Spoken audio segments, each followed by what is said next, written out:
मी अभिजित पाटील माढा साहेब, माझ्या मतदारसंघात माढा तालुक्यामध्ये उजनी धरण हे महाराष्ट्रातलं सगळ्यात मोठे 123 TMCचं धरण आहे।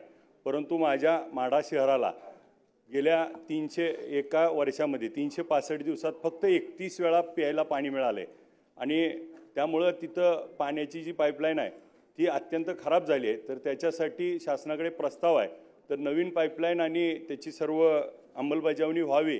माढा उजनी धरण संपल्यानंतर पहिल्याच अंतरावरती आलेगाव म्हणून गाव लागतं आणि सुस्ते याचे बंधाऱ्यासाठी 2019ला तत्कालीन पालकमंत्री चंद्रकांतदादा पाटील साहेबांनी आश्वासन दिलं होतं, परंतु ते अजून पूर्तता झाली नाही। आणि सीना माढा उपसा सिंचन योजना गेले 30 वर्ष झालं सुरू आहे, परंतु तुळशी असेल, बावी असेल, परितेवाडी असेल, परिता असेल, करकमचा शिवकालीन तलाव असेल आणि त्याचबरोबर आमचे मानेगावची खैरा उपसा सिंचन योजना असेल, जाधववाडी, बैरागवाडी अशा गावांना पाण्यासाठी खूप वणवण करावं लागते आणि त्याच्यामुळं पाण्याच्या बाबतीमध्ये अजून देखील तो प्रश्न सुटला नाही।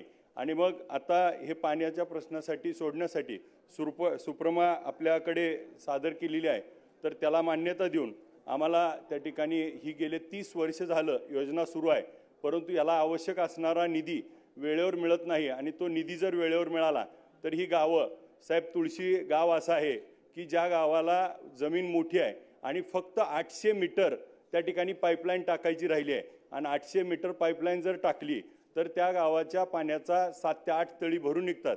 परंतु तिथली परिस्थिती अशी आहे साहेब, या सभागृहाला सांगायला की त्या गावातल्या मुलांची लग्न होत नाहीत का, तर त्या गावाची परिस्थिती पाणी नाही। उद्या जर आपल्याला त्या ठिकाणी पाणी आलं तर साहेब आपल्याला देखील आमंत्रित करू आणि सामुदायिक विवाह सोहळा होईल, इतकी मुलं लग्नाची राहिलीत त्या गावातली।